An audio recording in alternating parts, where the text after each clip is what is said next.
దేవునికి మహిమ కలుగును గాక. మీ అందరికీ శుభములు, వందనాలు తెలియజేస్తున్నాను. ఈరోజు దేవుని యొక్క వాక్యం ఆదికాండం 4వ అధ్యాయం 20వ వచనం. ఆదా యూబాలును కనెను, అతడు పశువులు గలవాడై గుడారములో నివసించు వారికి మూల పురుషుడు. చూడండి, వాక్యం ద్వారా దేవుడు మనకు నేర్పిస్తున్నటువంటి పాఠం. అతను పశువులు గలవాడు.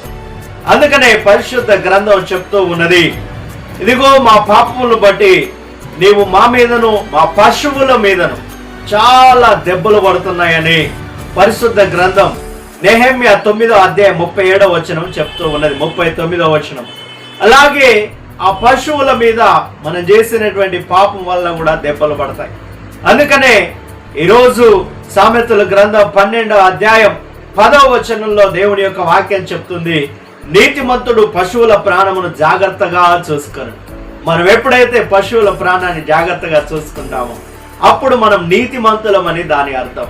దేవుడు మనకు నీతిని, మంచితనాన్ని జాగ్రత్తగా చూసుకునేటువంటి స్థితిని అనుగ్రహించును గాక. దేవుడి వాక్యం ద్వారా మనల్ని, మన కుటుంబాలు దీవించి ఆశ్రయించిన. లైక్ చేయండి, సబ్స్క్రైబ్ చేయండి, షేర్ చేయండి.